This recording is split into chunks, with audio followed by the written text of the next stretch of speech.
देख रहे हैं कमोडिटी राउंडअप और फेस्टिवल सीजन की शुरुआत हो चुकी है और खासकर महाराष्ट्र में जहां इसी हफ्ते गणेश चतुर्थी भी है।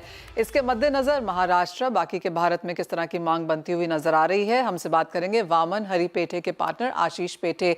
आशीष जी नमस्कार। और त्योहारों के बीच में हैं हम और गणेश चतुर्थी महाराष्ट्र के लिए बहुत बड़ा फेस्टिवल है। किस तरह से हम यूजुअली देखते हैं इस समय पे सोने की और ज्वेलरी की खरीदारी और इस बार क्या एक्सपेक्टेशन है?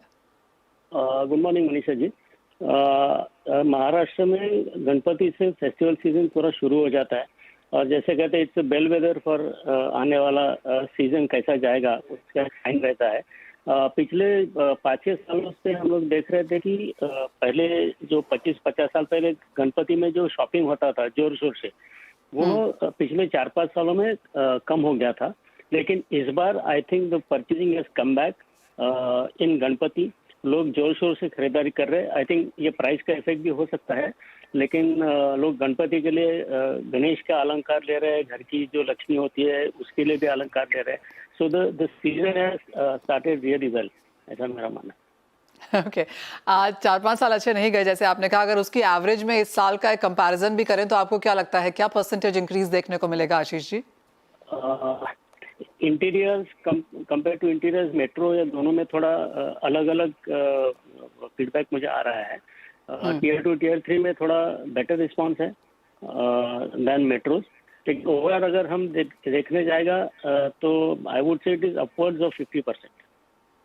वाह, ओके, वो तो काफी अच्छा खासा नंबर है। आप जैसे आपने कहा एक प्राइस इफेक्ट भी हो सकता है, ड्यूटी कट का इम्पैक्ट भी शायद हम यहाँ पर आता हुआ देख रहे हैं। आगे जाके बाजारों को लगता है कि और तेजी ही देखने को मिलेगी। काफी इंटरेस्टिंग एक और चीज आपने कही कि ये कि बप्पा कायन लक्ष्मी ज्वेलरी यहाँ पर काफी अच्छी जा रही है। तो क्या ट्रेंड्स हैं, क्या एग्जैक्टली लोग खरीद रहे हैं? अभी और एक पिक्यूलियर चीज मैं देख रहा हूँ कि इस बार में होगा कि जिसके नवंबर और दिसंबर में शादियां है, नॉर्मली वो लास्ट मिनट शॉपिंग होता है 1 महीना पहले। लेकिन दिस टाइम लोग प्रीपोन कर रहे हैं और अभी से अगस्त सितंबर में ही वो आने वाली शादियों का शॉपिंग कर रहे हैं। अगेन शायद वो प्राइस का इफेक्ट हो सकता है कि अभी प्राइस कम है तो अभी बुक कर लो, खरीदी कर लो। बाद में दिवाली के आसपास प्राइस बढ़ सकता है, ये भी लोगों के मन में डर हो सकता है। लेकिन आने वाले वेडिंग सीजन का शॉपिंग भी थोड़ा मैं प्रीपोन होते हुए देख रहा हूँ। तो गणेश जी के लिए तो अलंकार बहुत सारे होते हैं, हार होता है, मोदक होता है, बाकी सब होता है। लेकिन जो घर की लक्ष्मी है, जो गृहिणी है, उसके लिए टेम्पल ज्वेलरी आजकल ज़्यादा चल रही है। तो उसमें मैं ज़्यादा ट्रेंड देख रहा हूँ। और सरप्राइजिंगली सोने में सेल बढ़ने के बाद नॉर्मली डायमंड थोड़ा सबड्यू हो जाता है, लेकिन इस बार डायमंड में भी मैं अपटिक देख रहा हूँ सेल्स में।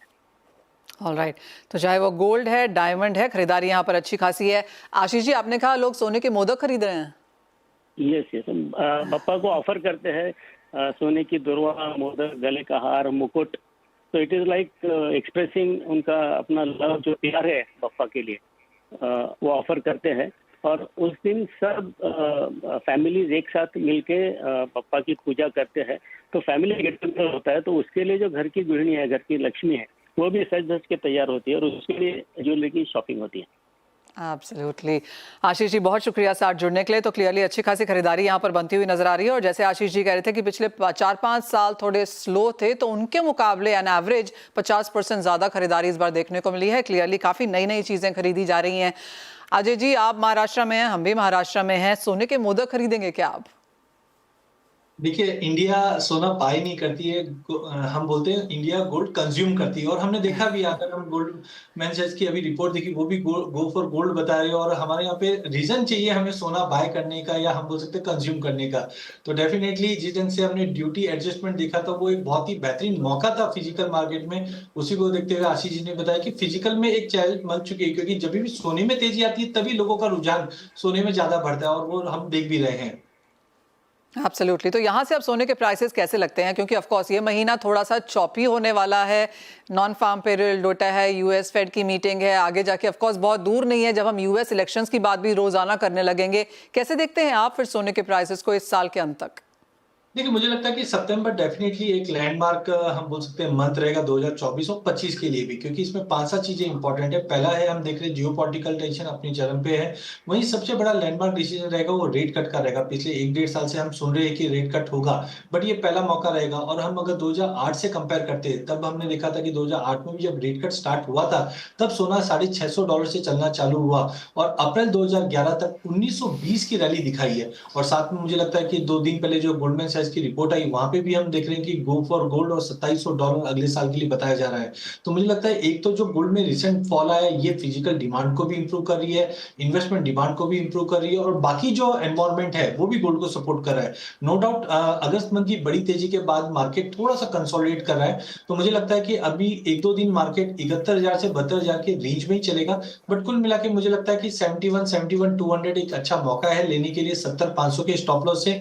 इमीडिएट टारगेट तो मुझे 72,200 तक ही लग रहा है। बट जैसे ही फेड की इंटरेस्ट रेट की क्लैरिटी मिलती है, तो मुझे लगता है सोना वापस नया हाई लगाता हुआ दिखाई देगा ईयर एंड तक।